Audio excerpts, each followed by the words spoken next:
trouvée au-dessus des eaux. Dieu dit que la lumière soit et la lumière fit. Verset 28, la Bible dit ceci, Dieu le bénit et Dieu leur dit, soyez féconds, multipliez, remplissez la terre et assujettissez-la et dominez sur les poissons de la mer, sur les oiseaux du ciel et sur tout animal qui s'émet sur la terre.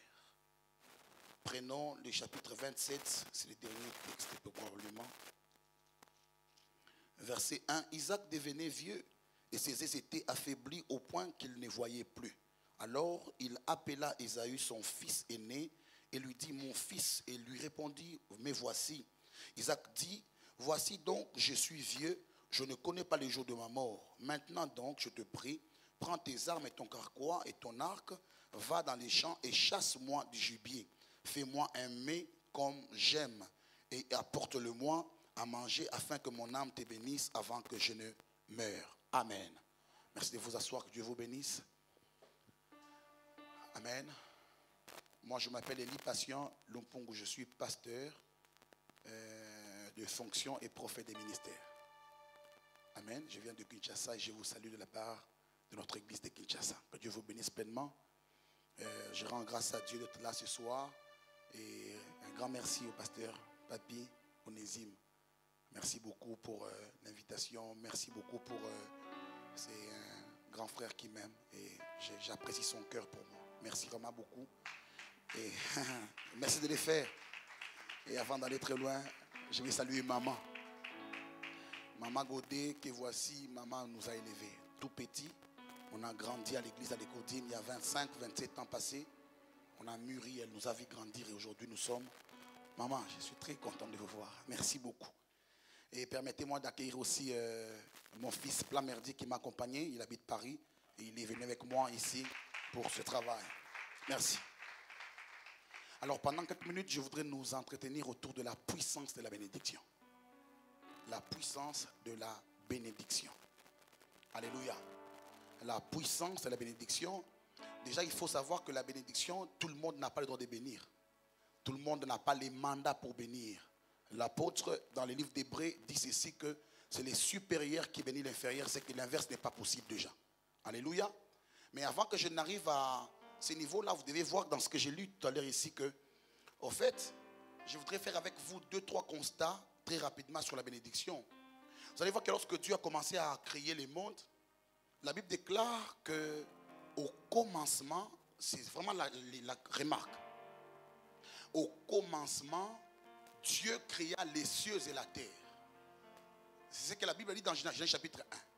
Mais quand vous lisez cela dans le livre de Jean chapitre 1, on dit qu'au commencement était la parole. Quand nous lisons les deux textes, nous avons comme l'impression qu'on parle de deux commencements. Mais au fait, quand vous lisez dans l'esprit de la révélation, vous comprendrez que Jean naturellement devait être placé avant Genèse.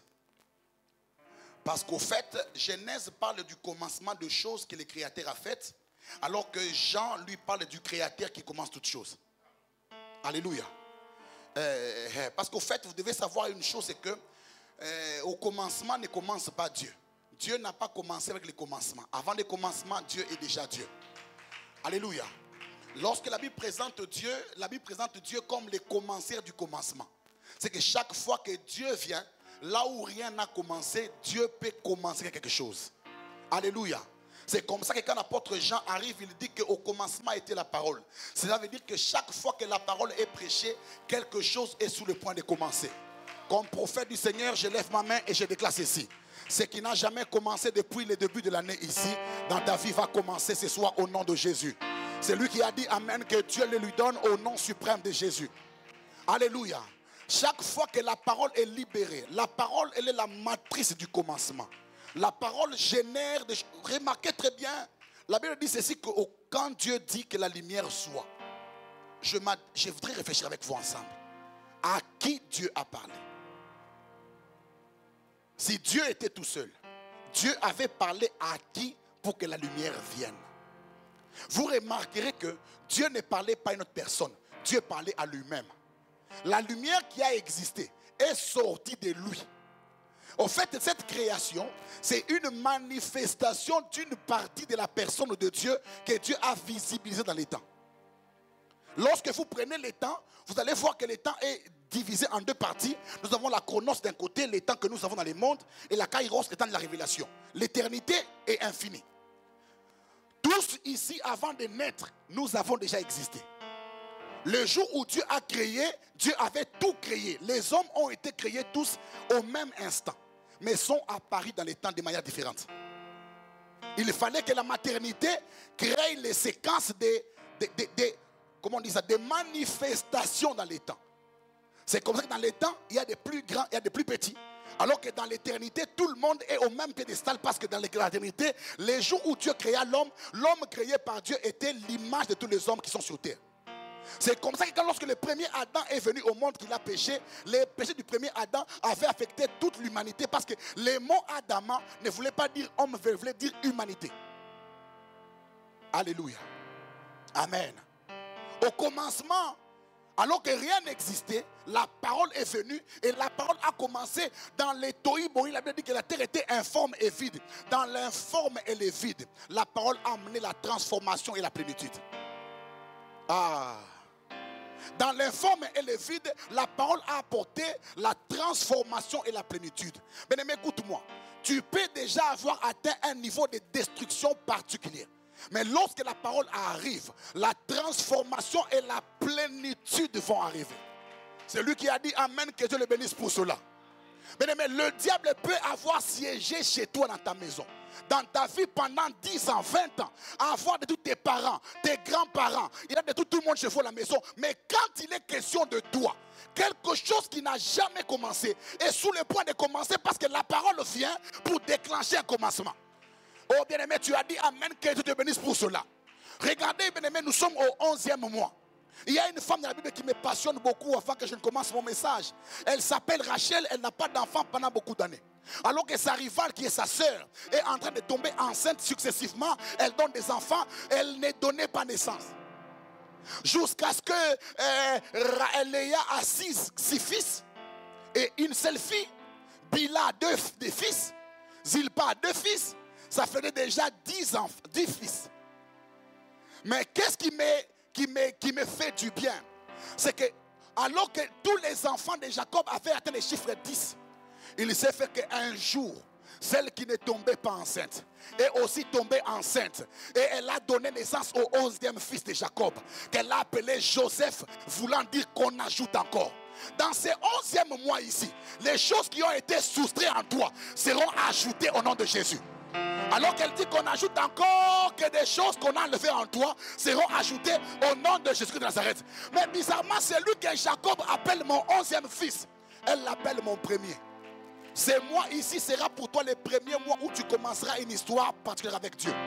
Si c'est à toi que je parle, aide-moi à dire à un voisin, le prophète parlait de moi. Dis au voisin, c'est lui à qui on parle, c'est moi. Dis au voisin, c'est moi. C'est de moi que l'on parle. Oh, la vie et la mort sont au pouvoir de la langue. C'est lui qui dit ce que je dis là, vivra ce que je dis là. Dis à ton voisin, il s'agit de moi. Dis au voisin, même si tu as dit amen, ça ne te concerne pas. Dis au voisin, c'est dont le prophète parle, il s'agit de moi. Et comme il s'agit de toi, je déclare au nom de Jésus que quelque chose se passe dans ta vie ce soir. Alors que rien n'avait commencé. Mais lorsque la parole est venue, tu sais bien aimé, la différence entre nous et de c'est quoi? C'est que Dieu dit, tu sais, moi je disais bonjour. Mon bonjour, ce n'est pas moi. Bonjour, ce n'est pas moi. C'est ce que tu as entendu de moi. Mais quand Dieu dit bonjour, c'est bonjour de Dieu, ce n'est pas un souhait. C'est un mandat et un décret qui veut dire que ton jour de ce jour-là devient un bon jour. Parce que la parole de Dieu, c'est une partie de lui qui l'investit dans l'homme. Chaque fois que Dieu parle, il a investi en toi. Le plus grand investisseur, c'est Dieu. Il prend le risque d'investir en toi. Dieu ne peut pas échouer. Tu es son entreprise, tu ne peux pas échouer. Je disais que tu ne peux pas échouer. Je répète que tu ne peux pas échouer. C'est lui qui me donne le plus grand amen, reçoit la plus grande part. Tu ne peux pas échouer. Pourquoi tu ne peux pas échouer? Dis-moi à ton voisin, je suis l'entreprise de Dieu. Tu sais, l'entreprise de Dieu, tu es une affaire de Dieu. L'affaire de Dieu ne peut pas échouer. Toi aussi, tu ne peux pas échouer. Je ne vois pas un démon, un sorcier capable de faire échouer Dieu. Comme on ne fera pas échouer Dieu, on ne te fera pas échouer toi aussi. Tu as dit Amen, commence à réussir. La Bible déclare ceci: confiez-vous en l'Éternel, vous serez affermis, mais en ses prophètes, vous réussirez. Vous avez ce soir devant vous un prophète. C'est lui qui se confie en ce que je dis là. Commence à réussir maintenant. Écoutez, les choses qui ne bougeaient pas vont commencer à bouger. Les choses statiques connaîtront du mouvement. Les choses bloquées vont se débloquer parce qu'il est question de la parole de Dieu. Les choses fermées seront ouvertes. Les choses mortes vont ressusciter.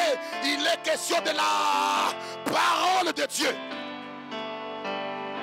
Alléluia. Tu me diras, prophète, la parole, je l'ai entendu, Lazare était déjà mort. Et qui dit mort, la sœur de Lazare est en train de dire ceci à Jésus. Lazare que voici sent déjà. Hein? Qui dit sentir veut dire que la mort était certifiée. Mais même dans la certification de la mort peut entendre la parole de Dieu. Écoutez, lorsque les hommes parlent, la parole de l'homme peut échapper à la mort. Les souhaits du médecin de te guérir, de te soigner peut échapper à la mort. Mais lorsque Dieu parle, lorsque Dieu parle,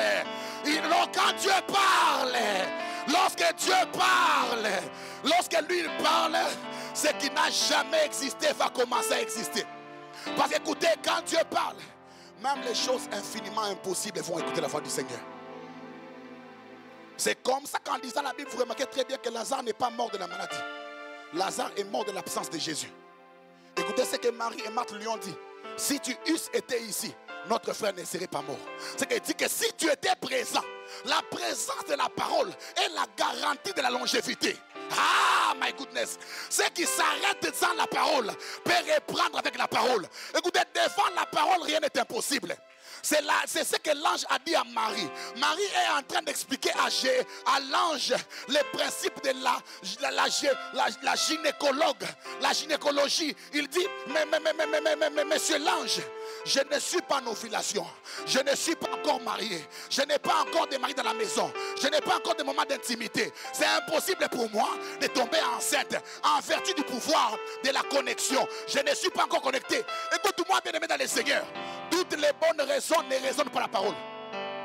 Toutes les bonnes raisons ne résonnent pas la parole. Quand Dieu a déjà parlé, même les choses les plus inimaginables peuvent avoir place. Quand Dieu a parlé, nous sommes en train d'entrer avec toi ce soir dans une saison de choses impossibles. Alléluia. La puissance de la bénédiction. Je voudrais dire 3-4 choses rapidement avec vous et on va prier le Seigneur.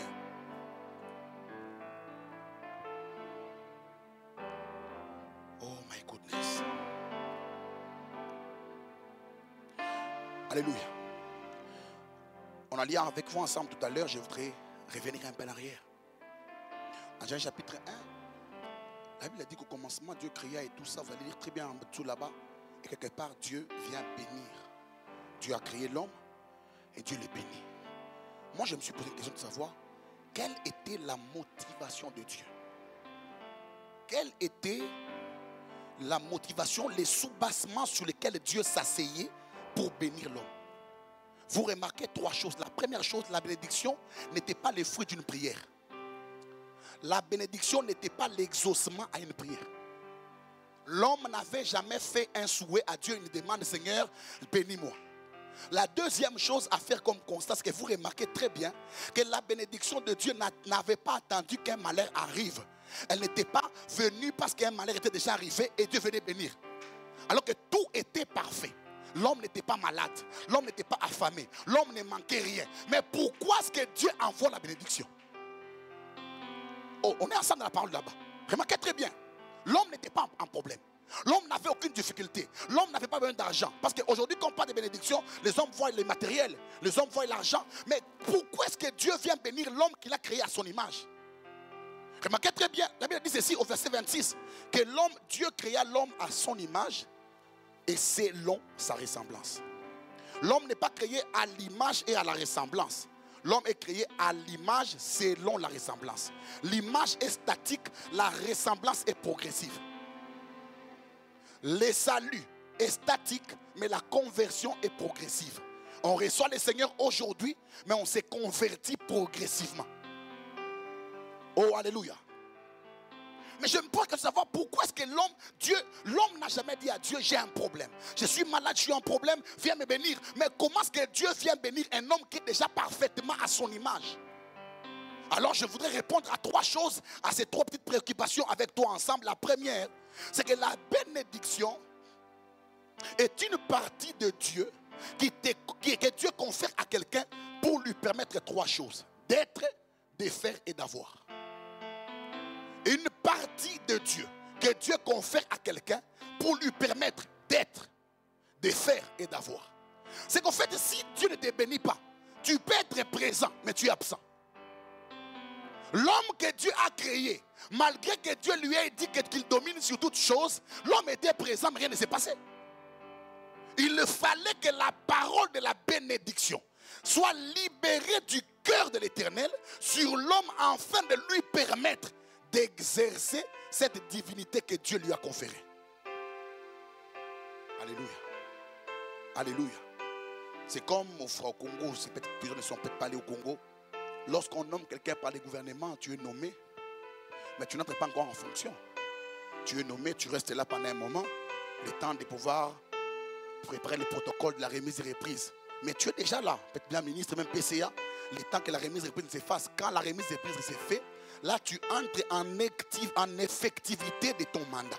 L'homme était déjà leader, mais il fallait une parole de bénédiction pour lui permettre d'entrer en possession de son trône. Et cette parole-là, c'est la bénédiction. Et cette parole-là ne vient pas de l'homme. C'est celui qui nomme, qui confère la bénédiction pour l'exécution de sa mission. La deuxième chose, la bénédiction vient du mot barak. Je ne vais pas entrer dans ces considérations. Mais la bénédiction, c'est une capacité que Dieu donne à quelqu'un pour lui permettre d'avoir du respect, de s'imposer, de s'établir. Dieu parle à Israël, il dit à Israël, je te bénis. Parmi toutes les nations de la terre, je te bénis, afin que tu sois mon premier-né. Tu sois la plus grande nation. En sorte que quiconque te combattra, me combattra directement moi. Parce que lorsque Dieu bénit quelqu'un, il l'établit comme supérieur. On peut être à l'église ici ensemble. On a reçu le Seigneur au même jour. On est affermi par les mêmes affermisseurs. On est baptisé dans l'eau le même jour. Rempli de l'esprit le même jour. Mais les jours où Dieu bénit quelqu'un, il met sur lui un zone de démarcation. Un ami peut devenir ton père spirituel. C'est lui qui reçoit la bénédiction, reçoit les marques de la différence. L'apôtre Paul dit ceci dans Galates chapitre 5, il dit que désormais personne ne me cause de la peine parce que je porte sur mon corps les marques de Christ. C'est qu'en fait, là où on ne te respecte pas, la bénédiction te confère un certain respect. Et là, les sages Salomon dit, c'est la bénédiction de l'Éternel qui enrichit. Elle est la source de richesse. Ces choses que les hommes cherchent est produite par la bénédiction. Oh, en cette saison, tu seras respecté toi aussi. Chaque fois que moi, je lis dans la Bible que Dieu envoie un prophète quelque part, le prophète n'est pas seulement un prêcheur. Le prophète est un changeur de saison. Le berger qui courait derrière les troupeaux de son père, lorsqu'il rencontre les prophètes, il devient le roi de la nation. Il y a une onction que Dieu a mise sur ma tête pour que quelqu'un se soit. Peut-être pas tout le monde, une personne seulement. Quand le temps de la prière viendra, cette personne se reconnaîtra et l'onction de l'Esprit de Dieu tombera sur la personne-là et sa vie sera radicalement changée. Écoute-moi bien aimé, ne dis pas amen comme ton voisin. Nous n'avons pas les mêmes défis, on ne se connaît qu'ici à l'église. Si dans ton âme tu as envie de crier, crie comme toi tu le sens, parce que tes problèmes ont besoin de Dieu particulièrement. Ne sois pas étouffé par ton voisin, il fait t'intimider un tout petit peu. Je connais les secrets de la présence de Dieu. C'est le seul lieu où l'impossible est possible. C'est le lieu où chacun de nous joue son match devant tout le monde. Si tu as envie de sauter, tu peux sauter. Tu peux crier. Pourquoi? Parce que tu joues ton match dans la présence de Dieu. Est-ce que quelqu'un peut me donner un amen de Kinshasa?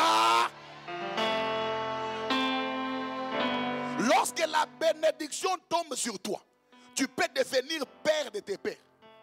La bénédiction peut t'ouvrir la porte d'une nouvelle lignée. Elle peut te mettre à la table des hommes. Elle peut te faire donner accès à une table interdite.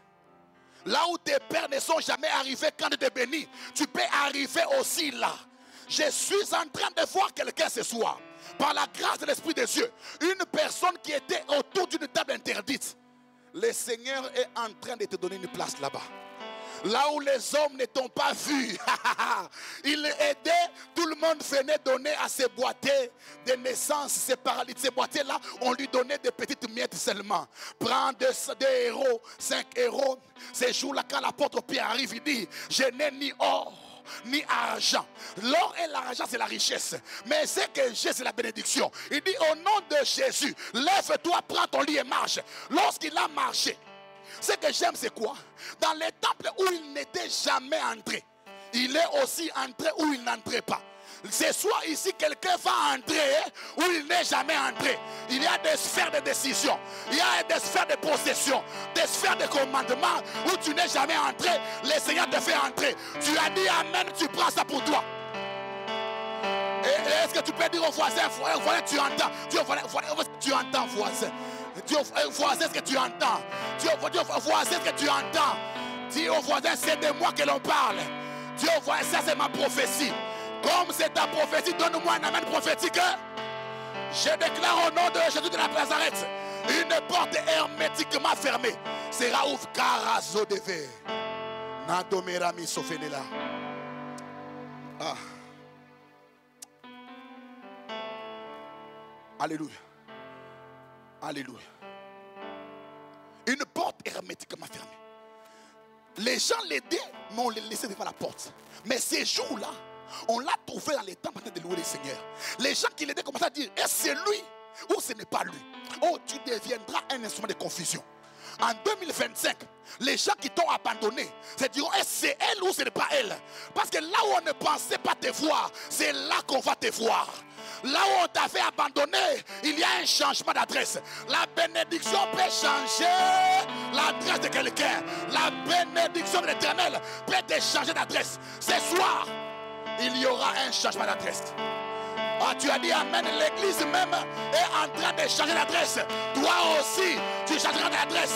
De la pauvreté à la richesse, de la malédiction à la bénédiction, de la mort à la vie. Il y a un changement d'adresse. Colossiens chapitre 1 verset 13. C'est lui qui nous a transportés. Hein? Il nous a transportés. Qui dit transporter veut dire quoi? Délocaliser d'un point et amener quelque part. Ézéchiel 37 verset 1. Il dit la main de Yahweh fut sur moi. Il me transporta dans une vallée remplie d'ossements desséchés. Si la main de Dieu peut transporter, tu sais, le transport de Paris peut te prendre, je ne sais pas, des Sarcelles pour Montreuil, peut te prendre de la porte de Chapelle pour l'île ici. Mais le transport de l'Éternel peut te prendre de l'échec vers le succès. Le transport de l'Éternel peut te prendre de la mort vers la vie. C'est comme ça que Lazare, personne ne pouvait, il n'y avait pas de moyen de transport pour prendre Lazare. Il fallait que la parole entre là-bas. Lorsque la parole est entrée là-bas, la parole a transporté les morts. Je déclare au nom de Jésus. Ça c'est ma première prophétie. Le Seigneur est en train de briser une loi des familles qui règnent dans une famille ici depuis très longtemps. Que le Seigneur est en arrêté maintenant même là. Je vois comme un carton s'est déchiré et tu me dis, quelqu'un sort. Comme tu es là, c'est toi avec qui Dieu veut commencer une nouvelle histoire pour ta famille. Tu as dit amen, que l'âme de Jésus te bénisse de Nazareth. Troisième et dernière chose sur la bénédiction, afin que je les touche dans les temps qui me restent, les deux choses que je vais vous dire. La bénédiction est un mandat. C'est comme une nomination. La Bible déclare ici que Dieu amena les animaux devant l'homme afin de voir comment est-ce que l'homme les nommerait. C'est ça la Bible. Hein? On peut lire ça ensemble? Genèse chapitre 2. Je vais lire avec vous parce que je dois vous donner un témoin. Genèse chapitre 2. Oh. Genèse chapitre 2. Ah, s'ils sont là, prenez-moi les versets d'abord 15 ou 16 s'ils sont là. C'est déjà là, on dit quoi? Avance-moi 16. Avance-moi 17. 18. 19.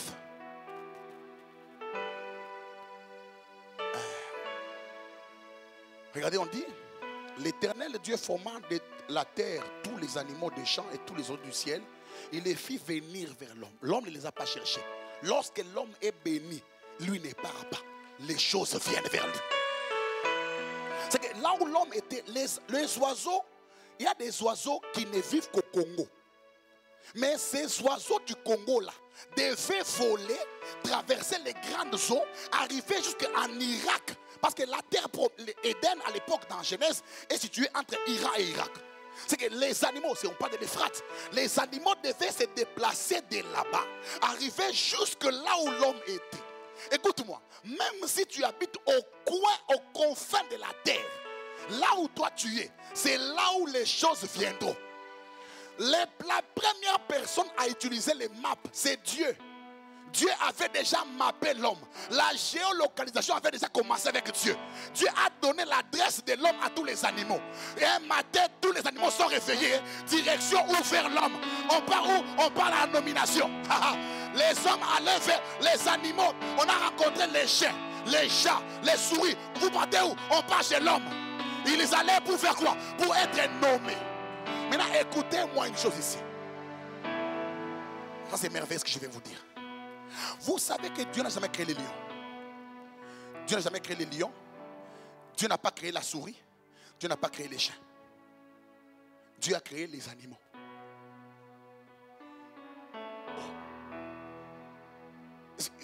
Dieu forma de la terre tous les animaux. Vous voyez les chiens? Vous voyez les chats? Tous les animaux, n'est-ce pas? Mais Dieu n'a pas créé un lion. Dieu a créé les animaux. Et Dieu a pris les animaux, il les a envoyés vers les premiers ministres pour les nommer. Le verbe ici appelé, pour voir comment l'homme les appellerait, c'est le même mot qui dit nommer. Nommer veut dire conférer un ministère.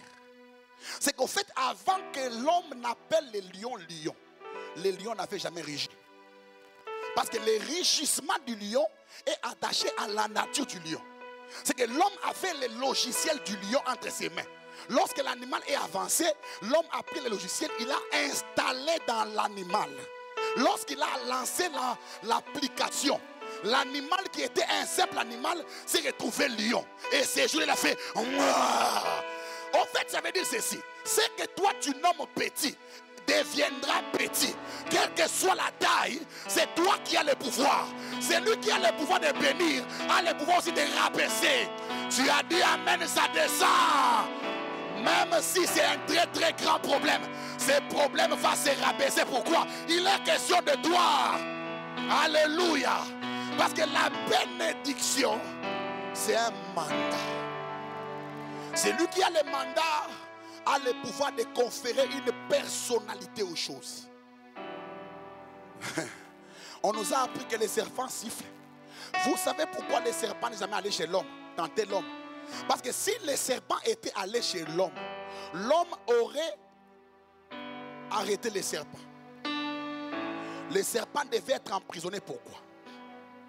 Dans la nomination du serpent, lorsque l'homme a nommé les serpents, l'homme a conféré le seul langage au serpent, c'est le sifflement. C'est que les serpents ne pouvaient que siffler. Dans la nature du serpent, les serpents ne parlent pas. Les serpents sifflent. Mais lorsque le serpent a commencé à parler, l'homme devait l'arrêter pour cette infraction, détention illégale des biens appartenant à autrui. Parce que le langage est une particularité que Dieu a conférée seulement à l'homme. Les perroquets ne parlent pas. Les perroquets répètent ce que l'homme dit. C'est que parler veut dire aligner cohéremment une pensée afin de la rendre intelligible et saisissable. C'est quand l'homme, les serpents parlaient, naturellement l'homme devait lui dire, toi tu es arrêté. tu as volé les langages, alors tu seras là en prison. C'est pour ça que les serpents est allé vers la fente qui ne connaissait pas qu'on les close. Écoute-moi, chaque fois qu'une chose incomprise vient devant toi, tu as le langage de Dieu. Tu peux parler, d'abord, instituer. À un moment dans ma vie, vers les années 2001-2002, je faisais beaucoup de cauchemars. Tu dors la nuit, tu fais des cauchemars, on te poursuit, tu te bats des gens. Je me suis levé un matin, j'ai pris les psaumes 91, je l'ai lu. Verset 1 dit ceci. C'est lui qui fait quoi? Qui habite? Fait quoi? Repose à l'ombre du Tout-Puissant. On n'a pas dit c'est lui qui est en congé, qui est en vacances. C'est lui qui habite. C'est lui qui habite où? Sous l'abri du Très-Haut. Le Très-Haut en hébreu veut dire El Elyon. Quand vous prenez El Elyon de l'hébreu, vous le ramenez en français, ce n'est pas Très-Haut. Du français, El Elyon veut dire ceci, c'est lui qui habite les dimensions inaccessibles à l'intelligence de l'homme. C'est que même si tu prenais une fusée, tu montais haut, et même très très haut, tu n'arriveras pas chez le Très-Haut. Parce que le Très-Haut est plus haut que toutes les hauteurs du monde. Mais maintenant, quand Dieu te donne accès au Très-Haut, les cauchemars ne peuvent pas être ton partage. Moi, je dis à Dieu, j'ai fait un contrat avec toi de dormir sous l'abri du Très-Haut et de me reposer. Je jure devant le Seigneur, c'est 23 ans aujourd'hui, je n'ai plus jamais fait un cauchemar. Je dors en paix, je me réveille en paix. J'ai même le droit de programmer mes rêves. Aujourd'hui, je vais rêver telle chose. Je disais à sa sœur, au mois de janvier, je suis en train de rêver que je suis en France. Et j'ai rêvé cela. Je ne me suis pas battu. Moi, je ne suis pas du cinéma. Oh, hey, Seigneur, voyage. Je ne peux pas faire ces choses, je ne les ai jamais fait. Partout, j'ai voyagé comme un homme de Dieu. Les choses les plus faciles ont été faites. Je crois à ce Dieu qui est capable de donner aux hommes ce que les hommes demandent. Alors, bien aimé, en finissant mon message, je les saute et je reviens à 3 choses de la fin ici. Quand Dieu bénit l'homme, il lui dit, première chose, soyez féconds. Dis aux voisins, soyons féconds, soyons féconds. Dis à 2, 3 voisins, soyons féconds. Non, dis aux voisins, à 3 voisins, soyons féconds. S'il ne dit pas, change tes voisins, dis aux voisins, je suis fécond alors. Dis aux voisins, si toi tu n'es pas fécond, moi je suis fécond, fécond. Non, dis-le bien, fécond, fécond, fécond. Bien aimé, c'est la première bénédiction. Tu te rappelles, tu te rends compte de cela? Que c'est la première bénédiction. Dis aux voisins, soyons féconds. Non, s'il n'a pas bien parlé, je vais dire, je dis, soyons féconds. La fécondité, c'est quoi? La fécondité, c'est la capacité de recevoir la sémence et de la transformer. C'est que quand ça entre petit, tu as le pouvoir de transformer cela en grand. Quand ça entre liquide, tu peux transformer cela en solide. C'est ça la fécondité. Dites-moi amen bien. Dieu voisin, fécondité, fécondité. Tu sais, bien aimé, on a amené à Jésus-Christ les 5 pains et 2 poissons. Les 5 pains ont été brisés par Jésus. Lorsqu'il brise les 5 pains, ça faisait 10 pains. 10 morceaux de pain, n'est-ce pas? Les 2 poissons, ils n'ont pas été brisés. C'est dans Jean chapitre 5. Les 2 poissons, c'est quoi? C'est merveilleux ce que je vais dire. La Bible dit dans Jean 5 ceci, qu'il y avait là un jeune garçon. Les jeunes garçons dont on parle là, on n'a même pas cité son nom. Parce que dans la loi, on ne pouvait pas parler du nom de Jésus-Christ avant sa mort. Parce que Jésus n'est pas venu guérir les malades. Jésus est venu sur terre pour mourir et donner le salut aux hommes. Maintenant, quand il prend les 5 pains et les 2 poissons, c'est les 5 ministères que Jésus-Christ accomplissait. Et Éphésiens dit ceci. Éphésiens dit ceci au chapitre 4, verset 11. Il dit, il a donné les uns comme apôtres. Comme que l'apôtre principal, c'est lui. Le docteur principal, c'est lui. Le grand prophète, c'est lui. Le grand pasteur, c'est lui. Et nous tous qui fonctionnons dans les 5 ministères, nous tournons autour de lui. Mais il prend les pains, il les brise. Pourquoi? Les briser les pains, c'est sa propre fille. Il a annoncé sa mort. Lorsqu'il meurt, la loi se brise. Lorsque la loi se brise, les malédictions tombent aussi caduques. Automatiquement, nous restons avec les 2 pains qui sont les 2 testaments, l'Ancien Testament et la Nouvelle Alliance.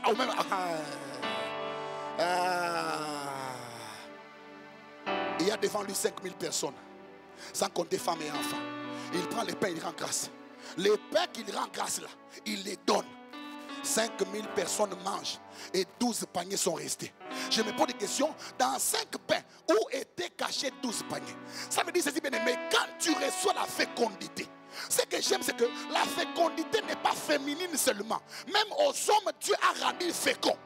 C'est que tu peux être fécond dans les domaines du ministère, fécond dans les entreprises, fécond dans les mariages, fécond dans les travails, fécond dans les choses de Dieu, fécond dans la prière. Tu priais 30 minutes, tu priais même 3 heures du temps. Fécond dans la prière, fécond dans la crainte de Dieu. Tu as dit Amen, sois fécond. Ceux qui ne produisaient pas, les ministères qui ne produisaient pas, cette bénédiction te rend capable de produire, de recevoir la sémence.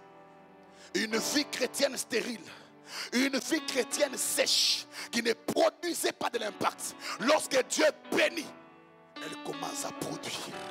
Tu ne diras plus que tu es enfant de Dieu. Lorsqu'on te verra, la présence de Dieu sera féconde en toi. Ton visage va porter Dieu de dehors. On te voit marcher, on dit, lui c'est un saint homme de Dieu. J'arrive un jour à Kinshasa dans une fête. Nous sommes devant une grande table. Nous sommes assis là. On m'appelle, on dit, prophète, viens rendre grâce pour les repas. Je demande tout le monde, tenez-nous par la main, on va rendre grâce au repas. J'ai dit, Seigneur, je te rends grâce au nom de Jésus. Tout le monde est tombé. Tout le monde est tombé à la salle. Et tout le monde commence à parler en langue. On a parlé en langue tous ensemble de 19h jusqu'à 23h. Et puis on a dit Amen, on s'est levé, on a pris les repas, nous sommes rentrés à la maison. Les gens rentraient en tremblant. Écoutez, même sans présentation, lorsque Dieu te rend fécond, ta présence est féconde. Elle déborde dans une salle comme celle-ci. La salle, elle déborde. Quand tu arrives quelque part, Dieu impose ta présence. Tu es allé dans un bureau pour une démarche, un dossier, on t'a refusé l'accès. Lorsque tu rentreras la semaine qui commencera ici, les mêmes personnes seront au même siège. Ils vont te recevoir. Quand tu viendras sans bruit. Parce que sur toi maintenant, il y a les paroles de la bénédiction de l'Éternel. Il a dit, soyez féconds. Alléluia. Mais il ne s'arrête pas là. Il dit, multipliez. Dans la multiplication, on veut dire atteindre. Autre version dit, devenez nombreux. Autre version même dit, maintenez-vous nombreux. C'est-à-dire que vous ne devenez pas seulement nombreux, mais vous vous maintenez. La capacité, j'aurais voulu qu'il dise multipliez-vous. Il dit multipliez. Genèse chapitre 1 verset 28, c'est ça? Il dit multipliez. Dans multiplier, il dit ceci. Tu as le pouvoir de multiplier tout ce que Dieu a mis en toi. Chaque compétence que Dieu a mis en toi peut être multipliée. C'est comme ça qu'un homme comme Daniel pouvait réfléchir comme 10 personnes. Une seule personne qui a 10 cerveaux dans sa tête. Quand il donne un raisonnement, on dit c'est comme si 10 personnes se sont réunies au même endroit. Je suis en train de demander à Dieu que des choses rares, des choses qui ne viennent pas dans les temps tout le jour, des choses qui laissent des empreintes particulières dans les saisons, te soient accordées au nom de Jésus. Je ne m'adresse pas à tout le monde. Je parle à une personne. Que Dieu te donne une idée que toute une génération parisienne n'a jamais pu capter au nom suprême de Jésus-Christ. Oh my goodness. Je disais ceci, dans le domaine de la multiplication, que le Seigneur te rende riche par une chose que tout le monde a négligée, une chose très banale, mais qui tombera entre tes mains, que tu vas seulement fructifier. Et il prit le pain, il rendit grâce. Il a simplement rendu grâce. Les choses impossibles ont commencé à arriver. Dans cette saison ici, le Seigneur m'envoie pour bénir quelqu'un. Dans le livre de Genèse 27, vous remarquez très bien quelque chose. C'est que Jacob et Ésaü ne se battent pas pour les troupeaux de leur père. Les troupeaux étaient là. Mais Jacob et Ésaü se battent pour les paroles de leur père. Lorsque Jacob a quitté le toit parental, Jacob n'a rien pris. Il n'a pas pris de chèvres, il n'a pas pris de moutons, il a tout laissé. Il a seulement entendu les paroles. La guerre que nous avons entre Palestine et Israël aujourd'hui, c'est parce qu'Israël avait entendu. Imaginez-vous, Jacob et Isaac n'étaient pas morts après. Isaac était resté vivant. Oh my goodness, les deux frères sont là devant leur père. Les frères aînés partent. Dans cette saison ici, les non-alignés seront alignés. Je viens ici comme Rebecca pour prendre un Jacob non aligné dans les programmes. Jacob était dehors en train de tourner. Rebecca participait au conseil. Tu sais, Rebecca, c'est le ministère prophétique. Le ministère prophétique peut participer au conseil du Père. Hein? Lorsque le Père disait, je vais te bénir, trouve-moi un gibier. Rebecca entendait ces choses-là. Alors que Rebecca sort de la présence du Père, Rebecca va dire à Jacob, j'ai entendu qu'aujourd'hui c'est un grand jour. Écoutez, les grands jours, le soleil ne se lèvera pas à l'ouest. Il se verra toujours à l'est. C'est considéré toujours à l'est. Les grands jours, quelquefois, n'ont pas de grands spectacles.